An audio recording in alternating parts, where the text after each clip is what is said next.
Awesome. Hope you enjoyed this little intro. It's good to have you. Every Tuesday we hang out. We talk about real estate and getting leads and making money, helping people. How are you guys? Bunch of you joined. Welcome. Sean from Fargo, North Dakota checking in. Donna from Sunshine State. Might as well show you who's with us. Might as well share the good people who come and hang out to learn, to share. Mr. Joshua Vargas, good morning from Chicago. Back at you. Ara checking in. Bunch of you guys are joining, so it's good to have you. Here's what we're going to do. We're going to spend, usually, till my coffee runs out, right? My little espresso cappuccino. About an hour. Talking about what can you do right now to make the rest of the year good. We are, what, about 125 days left. You subtract Thanksgiving, you subtract Christmas, you subtract holidays, you subtract fucking around, goofing around, and you're left with few productive days. What are you going to do? What can you do right now to make the rest of the year and your Christmas awesome, your holidays awesome, profitable? With a bunch of new clients, good listings, money in the bank, buying good toys for your kids, a nice gift for your spouse, maybe a little vacational getaway, all that good stuff. What can you do right now? So I'm going to give you 3 things. There's a whole bunch more, but these 3 I think can make the biggest difference, make you the most profitable, productive rest of the year. Fair enough? And of course, if you have any questions, you want to chat, type it in. If you're watching this on replay, come join us on Rockstars. We're here every Tuesday at noon. Coach Borino chatting with you live. You're going to get information and answers and insights that many other gurus and agents will charge you a lot of money for. And not that good, not that juicy, not that much fun, because we're all the fun all the time. All right, guys. So if there is nothing on your mind, let's just get started. Who's the announcer on the recording? Awesome intro. All right. Andy, do you want to know how we did it? I'll give you a secret, how this was all done. The edit was done by my video production company. I have a guy who's absolutely careless, is absolute rock star when it comes to editing. The voiceover, Fiverr. We found this guy on Fiverr. He's a DJ, professional DJ and announcer. Loved his voice, loved his delivery, sent him a script. It was done in like 10 minutes, maybe 15 minutes. We got it back right away. That's the whole secret. Pretty cool, right? All right. So, hey, Daryl. Welcome, you guys.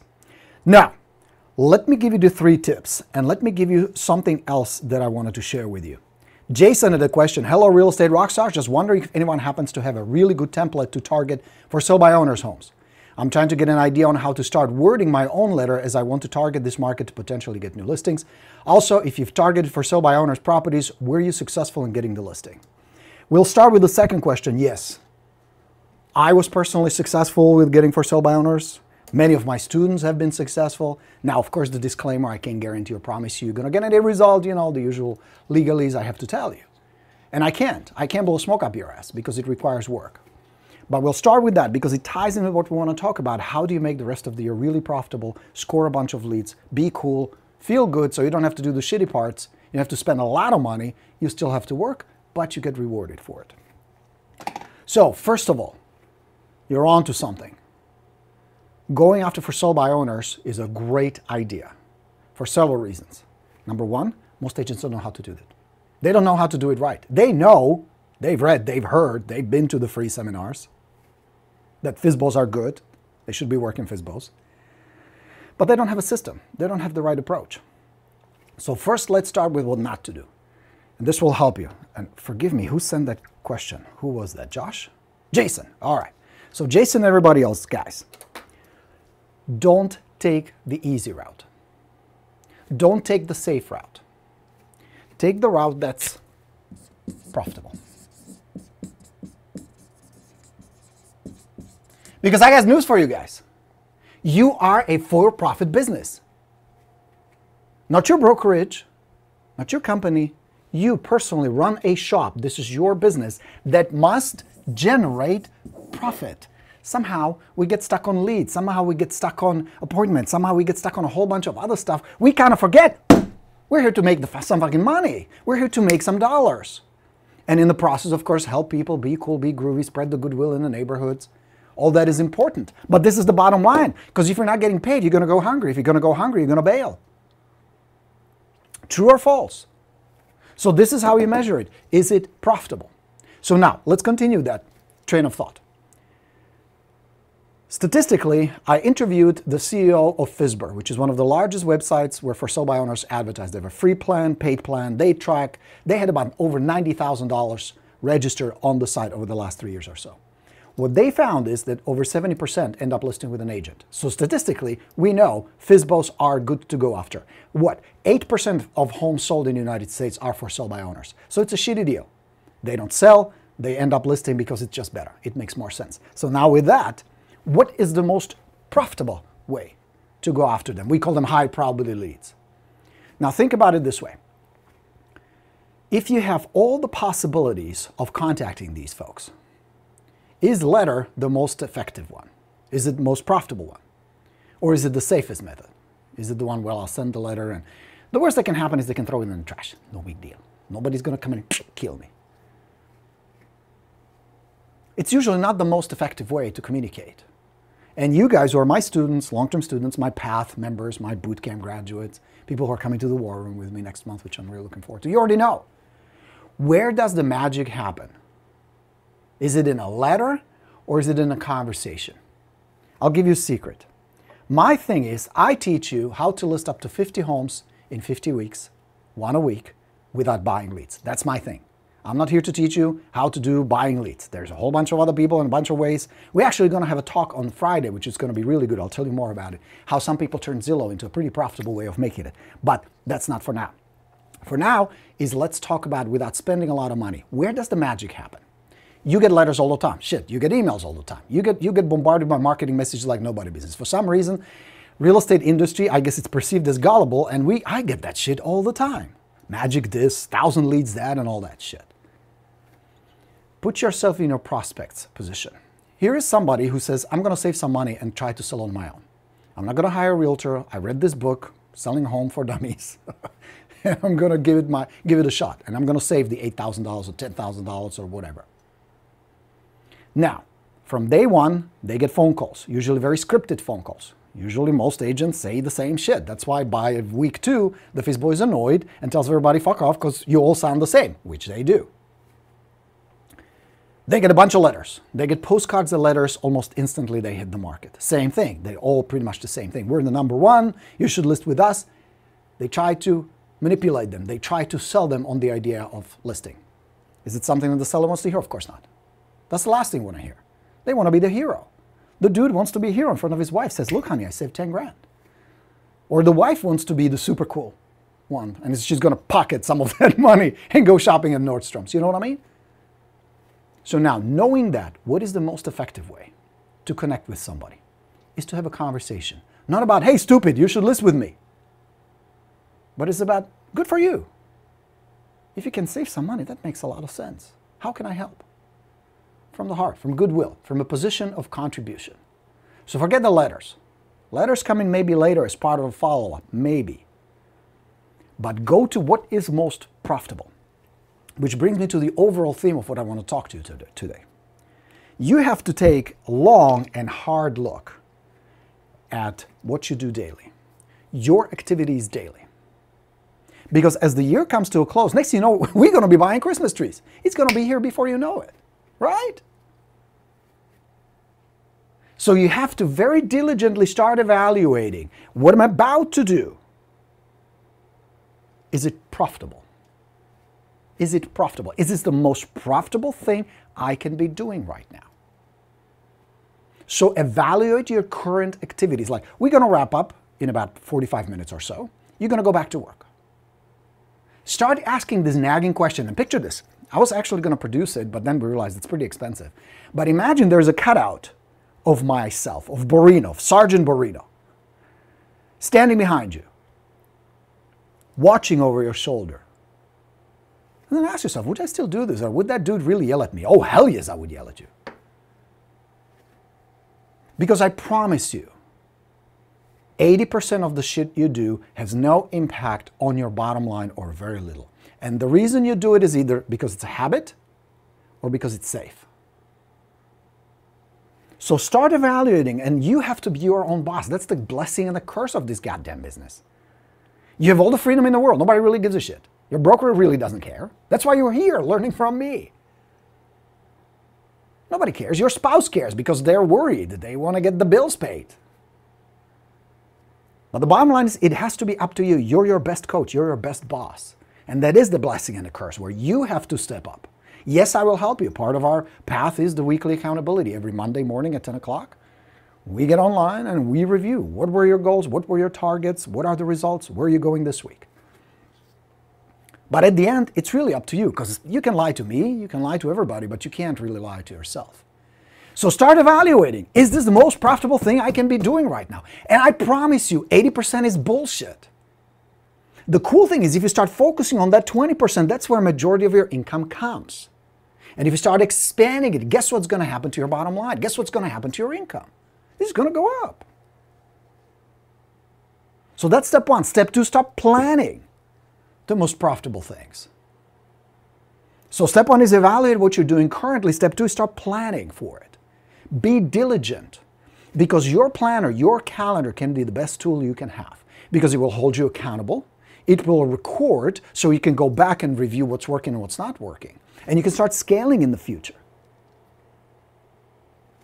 You can see where the money is coming from, where the business is coming from, what's going on, and where you're wasting money or time and energy.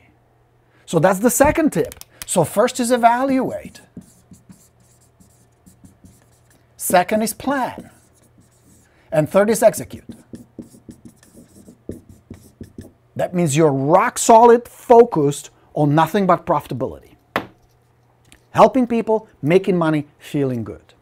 I was just wrapping up chapter 8. We're going to release chapter 8 of The Path this Friday. That's really the whole chapter is about. How to do massive profits, help massive amount of people, and feel good in the process. So it doesn't cost you your dignity. It doesn't cost you thousands and thousands of dollars or years of developing certain systems and activities. You do it now. So that's the trick, my friends. What's profitable? Now, where's the profit? In high probability. It always has been, always will be. Because for those of you who successfully run online campaigns, and I'm not against them, you realize a couple of things. Number one, it's not going to happen on $100 a month, right? That shit is expensive. You hook up certain systems to it that you need. You run some ad campaigns, and I love them. I think it's a great addition to your business.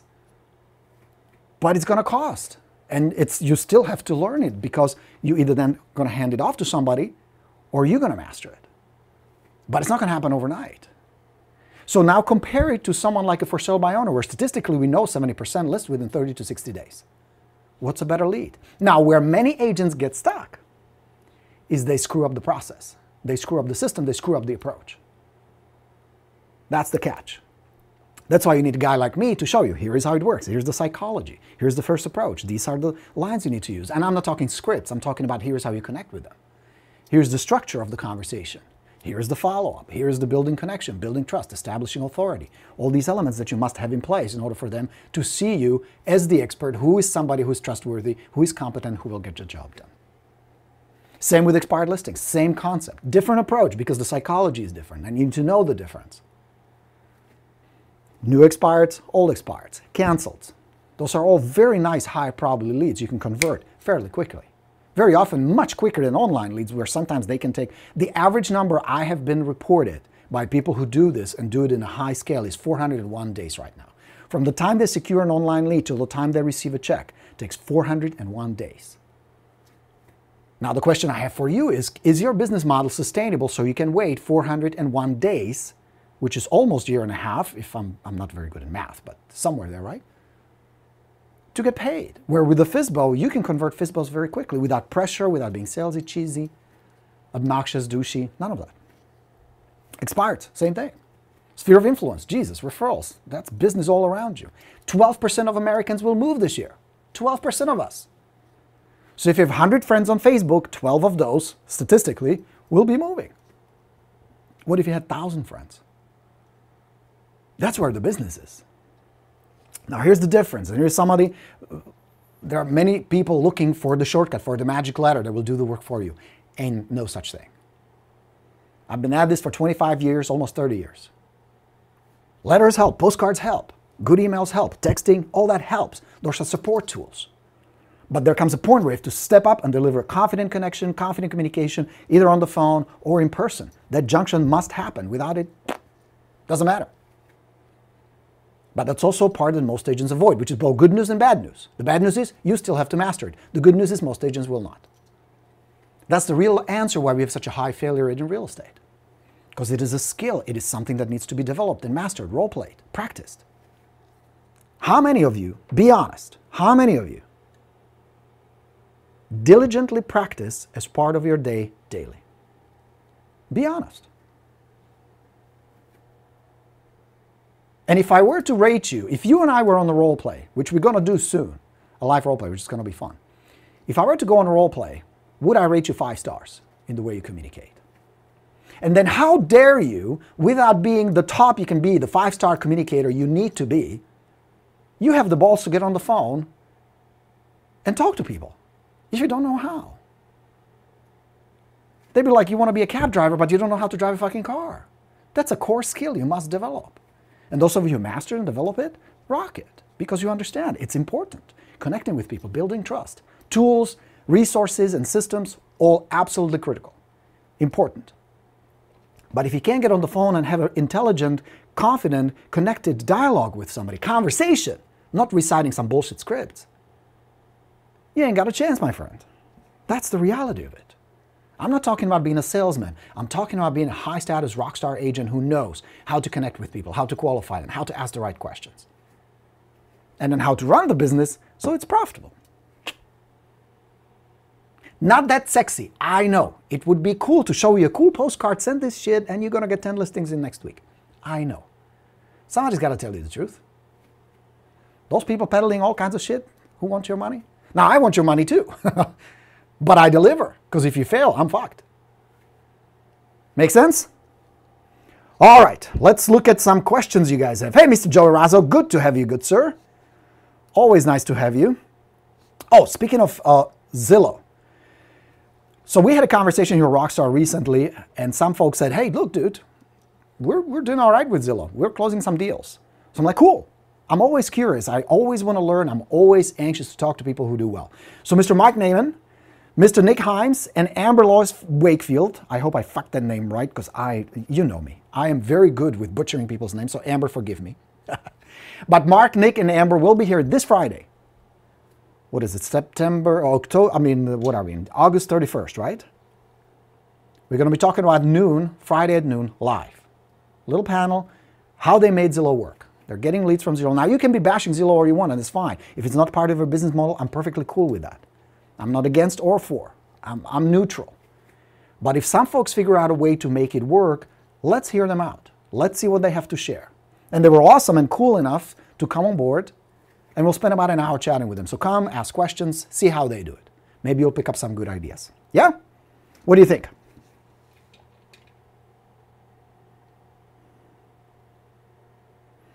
Adarsh has a good question. Let me show you what Adarsh says. One FSBO is very nice meeting with him, but he wants to list with another agent. I don't know why. Good question, Adarsh. You meet with certain people. It comes down to just very few things. I'll give you a few tips. First, good for you to go and meet that FSBO. Because based on the statistics, based on the numbers, based on my experience and thousands of yours experiences, these people list. This end up listing. We already know that. That has been established. Best, fastest way, make that connection. Quick phone call, visit, follow up. That's the formula. That's what I teach you in the Borino system. So now, a couple of points that will help you. If you feel that the connection has not been made, it's usually within the first 4 seconds that something was derailed. And this is what I'm talking about when I tell you, you got to practice this shit. You got to get good at it. Not being scripted, but being confident, connected, compassionate with the seller. So if I were to have a video camera on you, I guarantee you we would discover where somewhere along the line, usually at the beginning of the conversation, something went off.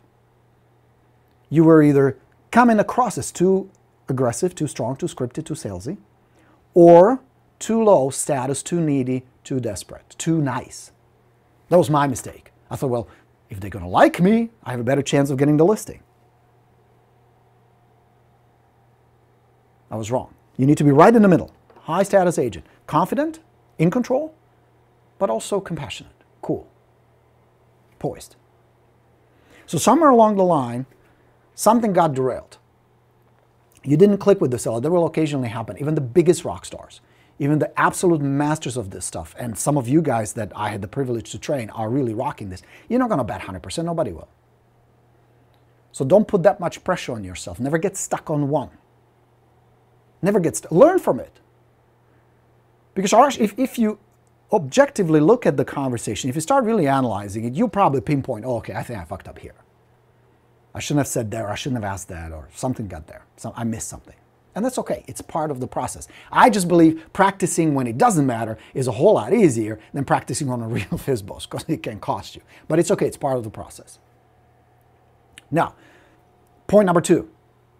Until that FSBO lists with another agent, it's game on no matter what.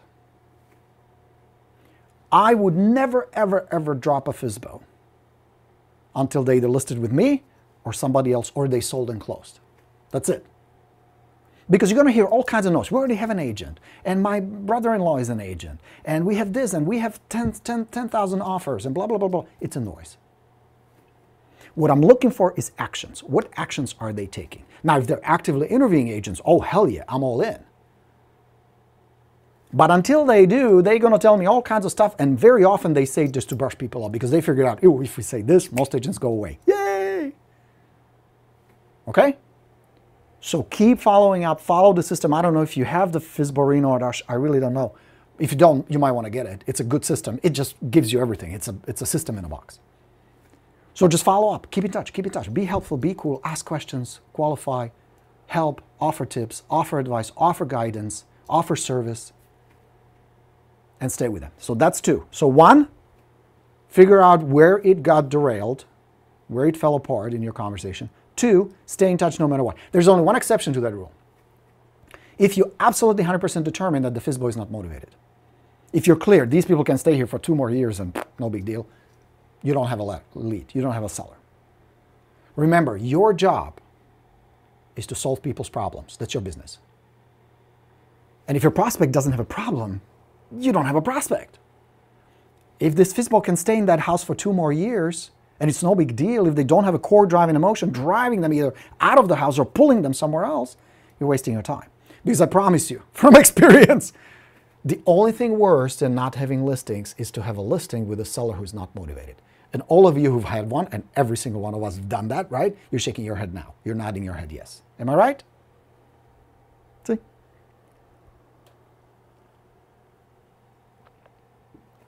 So, but you must be clear, because FSBOs, especially after they get smacked so many times by all these idiots, develop a defense mechanism.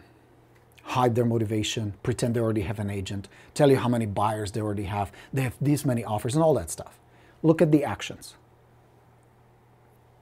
They're not listed, game on. You keep following up. So that's point number 2. Point number 3 is never get stuck on one, get more. Because even my super duper rockstar students, you guys who list what, 3, 4 FSBOs a month pretty predictably, even you don't get all of them. Some will get away, some will list with somebody else, which pisses me off. It's annoying, right? It hurts your ego, it hurts your business. It sucks, but it happens. Learn from it, but move on.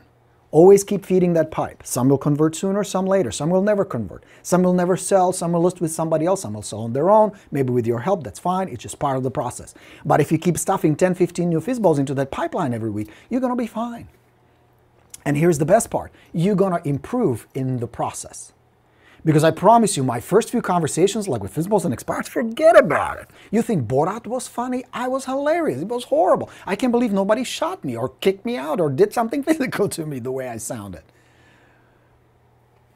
And not just the accent. I was all over the place. Talking too much, trying to memorize scripts, and I sounded like the most annoying telemarketer from Ukraine you can possibly imagine. It was horrible.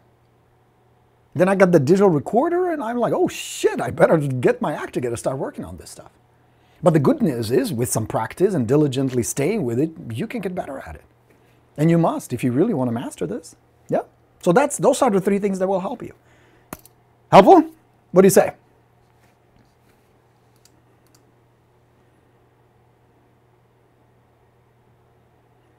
Can I tell FSBO I can sell your house? No, no, no, no. Don't sell yourself. That's the last thing you want to do. Stay away from any salesy, pushy, traditional stuff that everybody else is talking about. No. Imagine this. You're the seller for sale by owner. What would you rather hear? Here, I can help you sell your home. Save the money if you can. Or, I'll sell it for you. Give me the money. Think about it. They need to arrive to that conclusion that it's a bad idea. They're not going to net as much money. If they're going to sell it all, they're much better off listing with an agent they trust.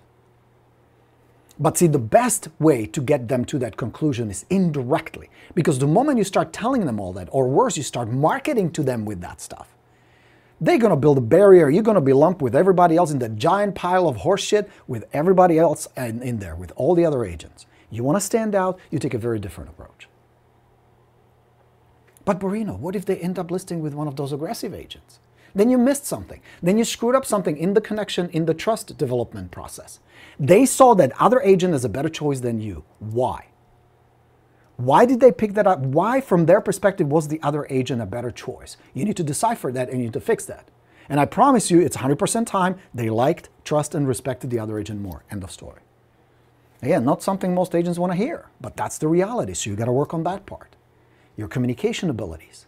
Because how they perceive you is all that matters. You may not be needy. You may not be aggressive. You may not be any of those things. But if you're perceived that way, if you're labeled that way, you're screwed. So you got to fix that. But you can. I did. Practice diligently. Found the right dialogues, found the right approach, understood the psychology, addressed the seller's problems, addressed the seller's questions rather than talk about me. Connected with them genuinely in the conversation, being cool and helpful, patient, good follow-up, rinse, repeat. That's the secret. All right, Adash, you're welcome, my good friend. Glad that was helpful. Hey, Mr. Hans Morales, how are you, good sir? He has a question. Let me pull it up a little.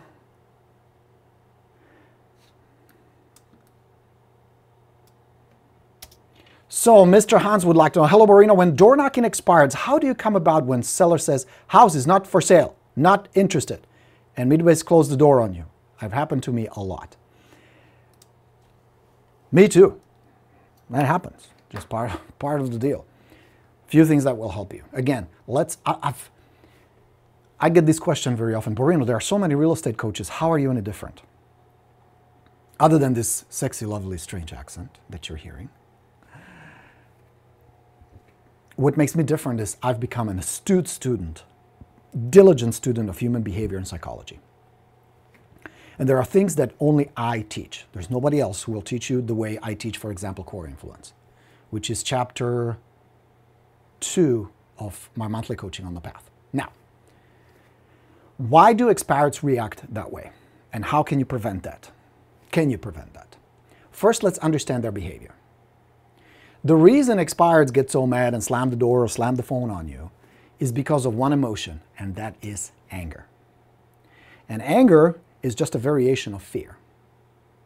Their strong emotional reaction is to the circumstances, to the conditions, to something that was not foreseen, something that triggers either disappointment, anger, frustration, confusion, any of these negative feelings. Where do they come from? Put yourself in your average expired's position. Big decision. We're going to move. We're going to sell the house and move. We're going to sell this sucker and move to Florida finally. And after years of debating and discussing, husband wanted to stay, the wife wanted to move. They finally said, all right, let's do this. They go through the lengthy process of talking to their neighbors, looking who's selling homes in the neighborhood, going online, doing all these research and homework, trying to find the right agent, somebody who they would like and trust, somebody who would have their best interests at heart. And after interviewing, going through the process, they found one. And I thought, this guy, this is our guy. They signed the paperwork, they cleaned the house, they go through this thing, repair the drippy faucet in the master bathroom, fix the screen on a patio, replace the front door because it was all busted. They do all this thing, put all the money, put all their hope and energy into it, started planning the move, getting all excited, telling their friends in Florida, we're coming. First open house, people come in. Some like it, some don't. Bothered them, somebody opened the closet door. Says, what the fuck, dude? You're in my house. They had to leave the house with the dog and all that. A few ads here and there, but not much is happening. Time goes by and they get less and less excited. Their excitement and hopes diminish. Until one morning they wake up, 7 o'clock in the morning, somebody's calling them on the phone. What the hell? They answer, "Hi, this is Joe with ABC Real Estate. I noticed on the multiple listing today that your property expired. When are you ready to hire an agent who will get the job done?" And they're like, "What the fuck? What's going on?" Next phone call, next phone call, next phone call. The mail starts coming in, packages, letters, postcards, agents knocking on the door. Wouldn't you be pissed off? Wouldn't you be confused? And worse, the agent that they had hired, the agent they had trusted, nowhere to be found. There's still that clunky big fucking lockbox on the front door that annoys the shit out of them. There's that halfway leaning sign in the front yard. But the flyers are long gone, the agent is long gone, and they're just sitting there going, what the hell is going on? Then you come in, nice guy, wanting to help. Don't you think they have the right to be a little pissed off? Don't you think they have the right to be emotional about a big dream and a hope that suddenly went poof, and now they're under attack? Like fucking Russia, World War II, you know, bombs falling and all that. Put yourself in that position. So now that you understand what triggers these emotions, how can you help these folks? So here are a few tips that will help you. One, you have to have the right mindset. Not the mindset of a salesperson, I need a listing, otherwise I'm not going to make the mortgage this month. Oh God, please help me get this listing. Mindset of a rock star. I'm here to help. I'm here to explore. I'm here to connect with some nice people. I expect people to be nice because I come from the right place, from the heart. My mindset is in the right place. I expect to create genuine connection. Some people will match, some people will not. Some people will be pleasant, some maybe not so much. They have the right to feel whatever they feel. I can control that anyway. But in general, I expect people to be fairly pleasant and nice. Your mindset triggers what's called the mirror principle. The mirror principle states people to a great degree behave the way you expect them to. So if you're really honest, and if you're really honest, if you get a lot of nasty, angry people, start looking in the mirror. Because I promise you, big trigger for that may be right here. Maybe you expect it, maybe there's something in your life not going quite right that may trigger some emotions. But if you really reset that mindset, this happened to me. I used to call people and get all kinds of nasty things told me over the phone. Sometimes I was expecting somebody to just grab me over the phone and go, well, I'm going to strangle you if you call me one more time. You know, never happened.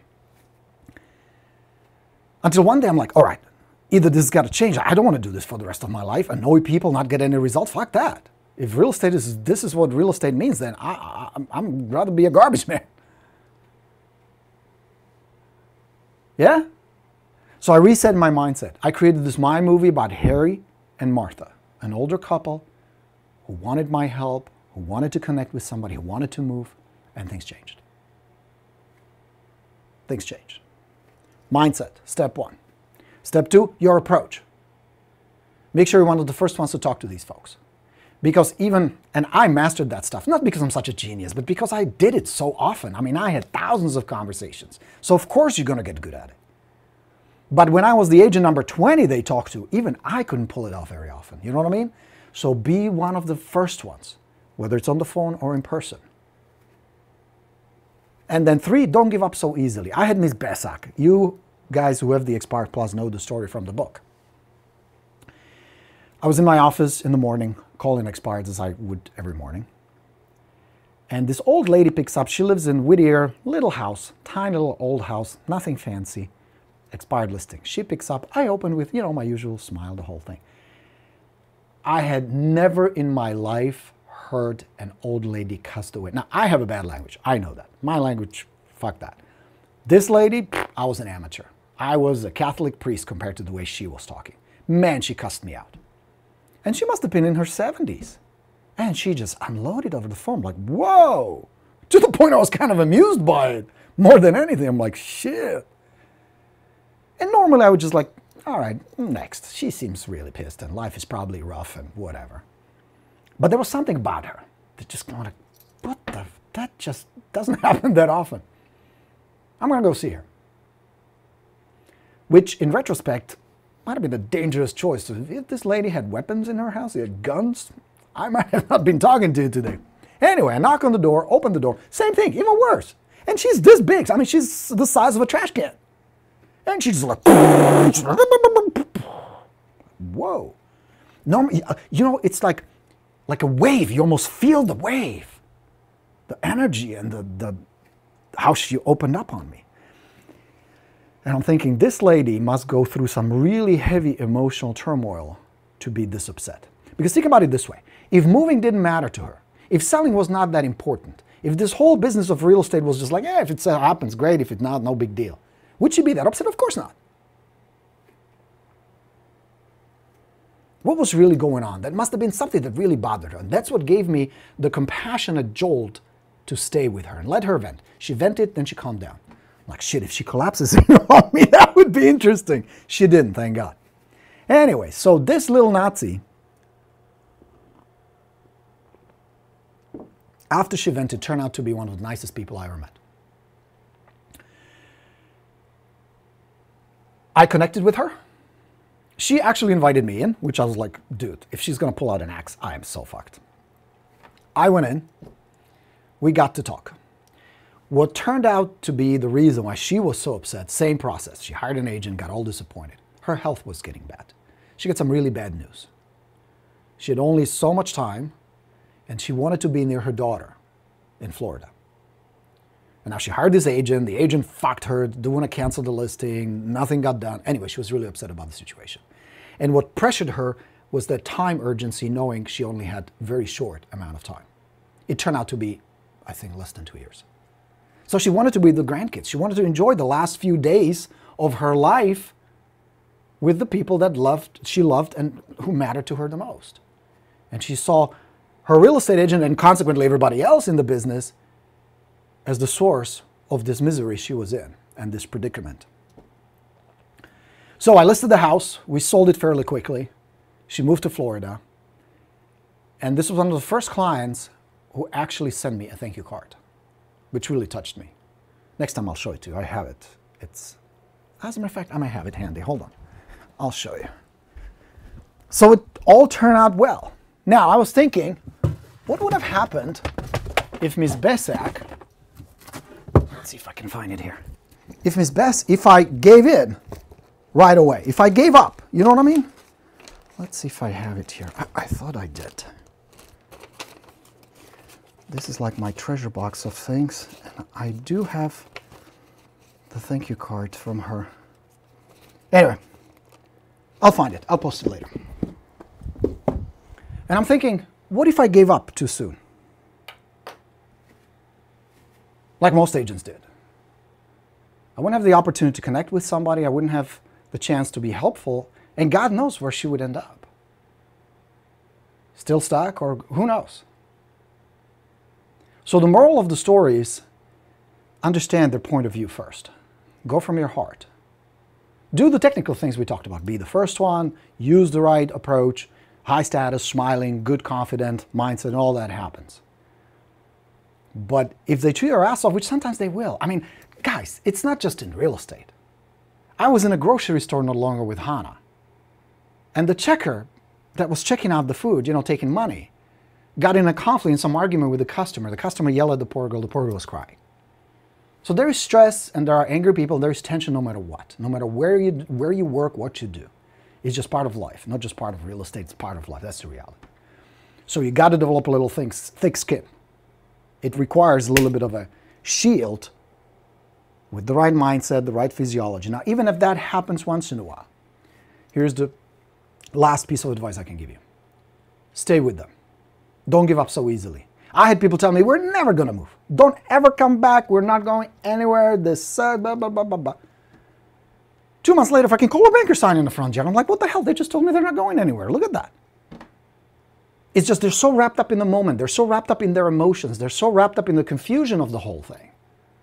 They don't want to deal with it. You and I do the same. But with some time, with some cooling off, and your ability to build genuine trust and authentic connection with them, you will very often discover that these people, in fact, do still want to move. They, in fact, still will look for an agent. They, in fact, do need help. And with patience and repetition and good follow-up, building trust and relationship with them, you can be their agent. Helpful? All right. Laura has a similar question we pretty much already addressed. How do you handle it when a FSBO or expired tells you they have a relative or a friend they plan to list with? Laura, here is a good rule. Unless they do, and until they do, it's just a noise. And here's why that is important. If the relative or the friend was really a good friend and a good agent, would he or she let them go FSBO? Of course not. It's a dumb idea. It's dangerous. It's dangerous from a legal perspective. It's dangerous from a personal perspective. Not to mention, they're not going to net. Statistically, if you look at the numbers, FSBOs net less than listed properties, which makes perfect logical sense from our perspective. So you're going to hear all that noise. Now, if, let's say my mom decided to go FSBO, I would have never let her. So it means a couple of things. Either they're trying to brush you off, which is often the case, and that's normal. Or two, that other agent, they don't have a whole lot of trust and faith in them.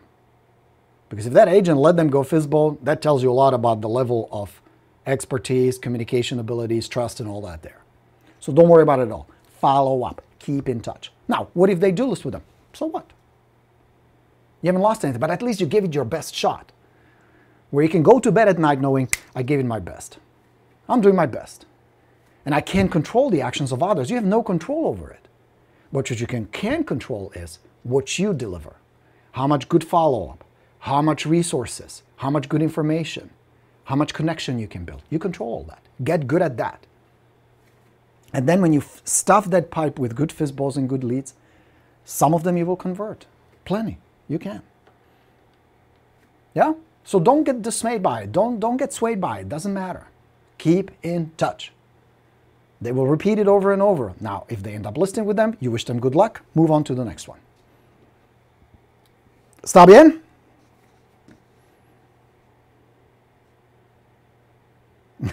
Aaron says, that's what I sounded like until I met you. Well, yeah, we all did. Dude, that's just part of it. Aaron says, ignore it. Exactly. Oh, good question, Elizabeth. How do you handle an expired or a FSBO that was overpriced? They're already upset, frustrated that their home hasn't sold yet, and now you're going to be suggesting lower the listing price. How do you talk to them in a way that be receptive and not anger them any further? Excellent question, Elizabeth. First of all, you don't talk about price at all. Number one, you don't discuss price until the actual listing appointment. It's a process. That's what the Listing Presentation Plus system is all about. You walk them through a 7-step process. You can't talk about price at the beginning because you're right. You would upset them. You would lose the connection with them. It will not help anything. You would lose the chance of helping them and getting that listing. So do not discuss price with them at all. On the other hand, if you have a for sale by owner or an expired that's overpriced, it means nothing. For sale by owner is a civilian. They don't know how to price a property. Shit. Most agents don't know how. So don't expect somebody like that to do it. It means nothing. What you're concerned about is not price, but their motivation. It's the why they're selling that matters the most. If they have a solid reason to move, if they have a specific plan where they want to go and how soon they'd like to be there, you have a good lead. Even if they're asking $1 million for a property that's going to sell for $147,000. Yes? So don't worry about it.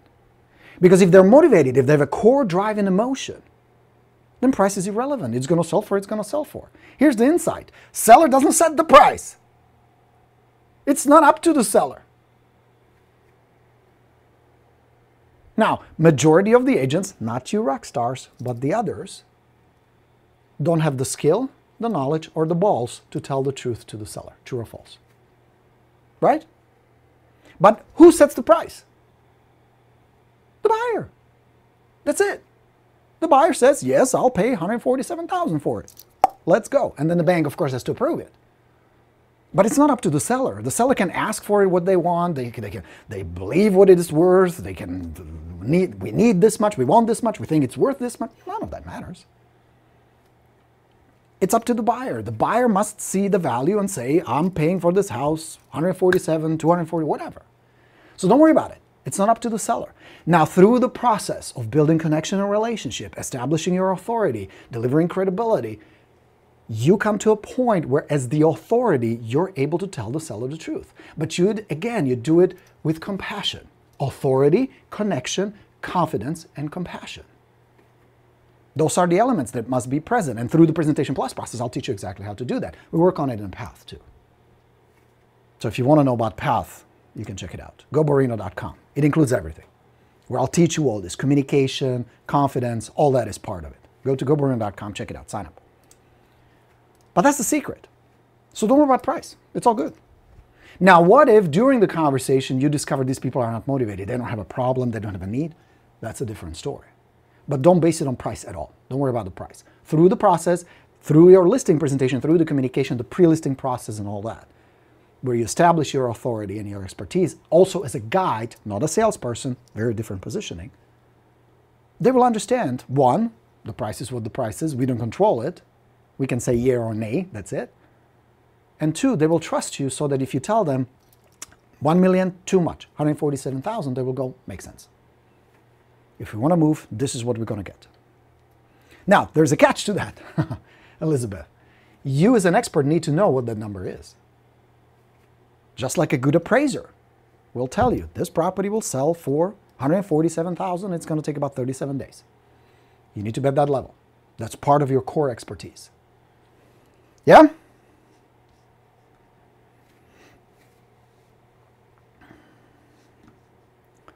All right. Laura has a question. There was an older gentleman that had listed with 4 other realtors without selling. I ended up in his kitchen learning how to cook. I got him to list with the right price and we got it sold. I also listed and sold his rental. I even got to know him well enough to call him a jackass when he was acting like one. Not recommended with just any seller. He laughed and did what I told him to do. One of my favorite clients. Now that's a great example, Laura. What happened there? This is exactly what we've been talking about today. You established trust, relationship, and connection. You established your authority, and you were in control.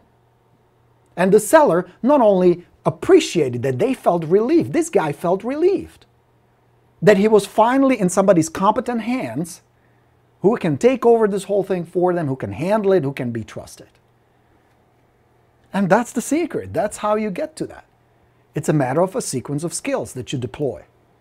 Start with the first initial contact, the first connection, establishing good first impression, positioning yourself, following up, spreading goodwill, delivering value, appointment, listing, close. Rinse, repeat. That's the whole secret. It's not complicated. And I'm not pretending it's easy, but it's not complicated. Even the stuff I teach you, we break it down into very simple steps. Not very complicated. Good. That's a good example. All right. Let's see, I want to make sure I didn't miss anything. Was that helpful, guys? Yes? Give me some feedback. Yes. Ken's giving me thumbs up. Good. So it was helpful. All right. Erica's an interesting question. Oh, I like this one a lot. She would like to know, knowing what you know today, now, what's the one thing you would have done differently early in your career? Whew. What would I have done differently? I would not become homeless. No, that's not true. That actually was an important part of my life because it allowed me to compare the good life versus the struggle. And many of you can relate now more to me because I've been through the struggle. That was real. Me sleeping in a car was a true story, real. What would I have done differently?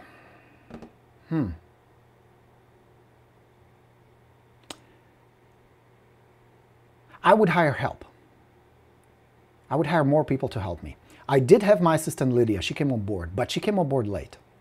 And not because I couldn't afford it, but because of my ego.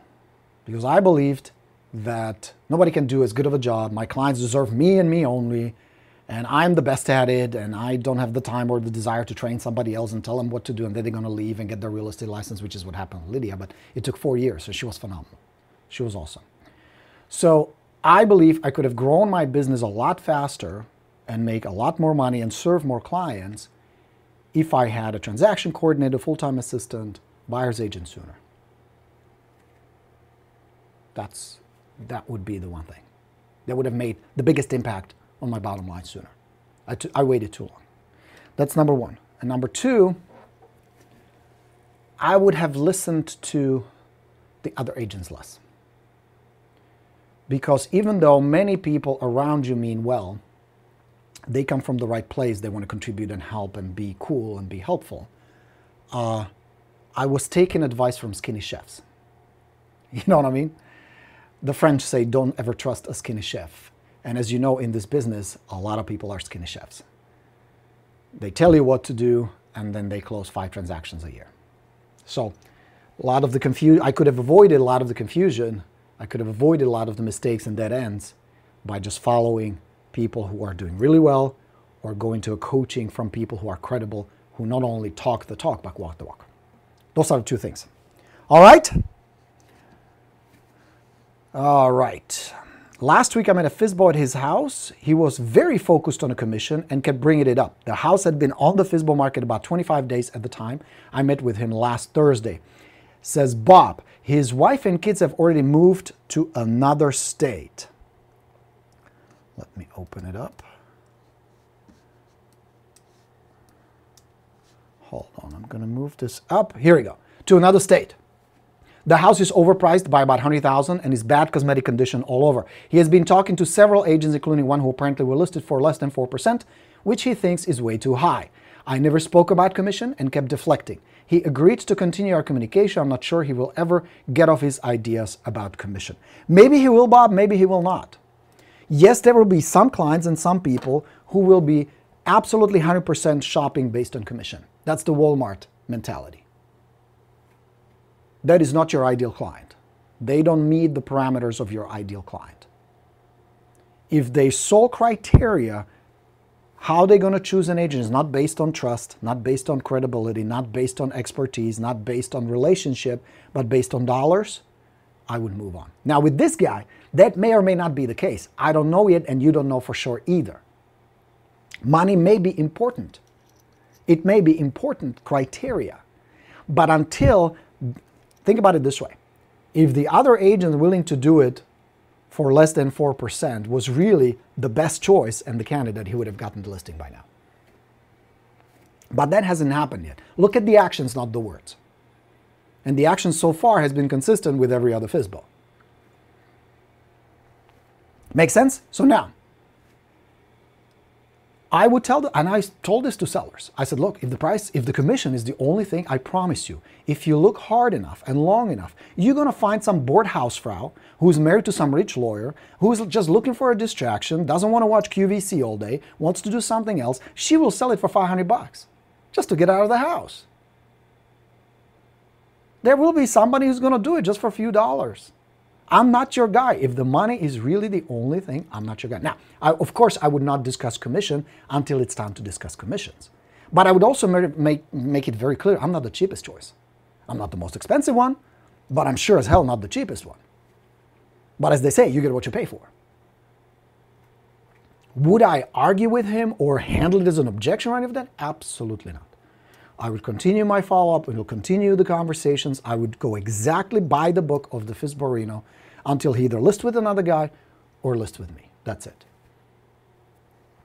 But I would not try to reposition myself. I would definitely not put anybody else down and show statistics and all that other stuff that somebody else will tell you should do. There may come time for it when you sit down with him for a listing presentation. But the question I would ask this guy is, what if there was a chance you're going to put more money in your pocket even after listing with me rather than a discount agent or selling on your own? What if there was a chance? I'm not promising or guaranteeing there is one, but let's explore it. Would you be at least curious? And if the guy is motivated, which in this case, I mean, family is out of the house now. Either he has a terrible relationship with the family, is like, fuck off, this is great. I'm going to stay here for a year. Woohoo, watch football every day, do my thing. No wife, no nagging. This is awesome. So that may be the case. It depends. You know what I mean? Or maybe he's really motivated now. He just doesn't want to show it because he knows that there will be some shitty agents, scrupulous salespeople who will exploit that. Yeah? So stay with him. Talk to him. Keep delivering value and benefit. Don't argue about trying to sell FSBO on contrary. Be cool and be helpful. And let's see what happens. But get more. Because it is possible with some sellers, as you know, it's going to be just commission, commission, commission, commission. Walmart people.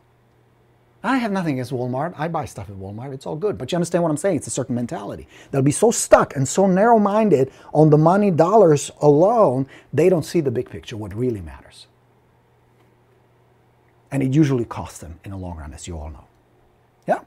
So stay with him. No big deal. I'm never attached. I'm never attached to just one. Because think about it this way. What if you prospected FSBOs 5 days a week and you just add one new FSBO to your funnel? And out of those 5 you generate that week, only 1 turns into a listing. Wouldn't that be good? Now, with the right approach, that's possible. I would expect it from myself to do that. If I put 5 on a follow-up, 1 at least got to be a listing. And I take 1 listing a week, FSBO. Yeah.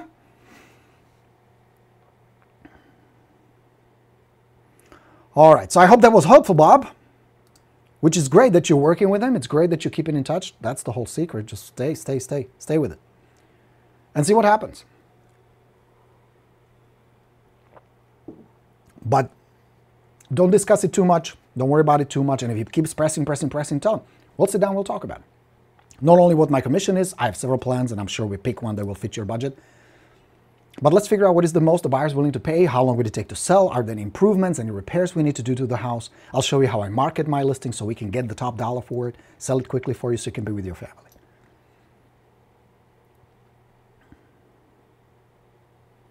All right, my friends, let's wrap this up today. Hope you enjoyed this. If you're curious about my program called The Path, go check it out.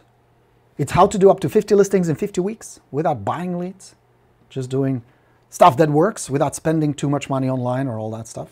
You can do it, and I'll teach you how to do it as well. But the core is in getting high probability leads. So go to goborino.com, do check it out. For those of you coming to the war room is sold out. 10 of you are coming, which I'm really excited. It's going to be a small, very focused group. We're going to work for 2 days here in DC, which is going to be exciting. All right, our next session this Friday, come check it out.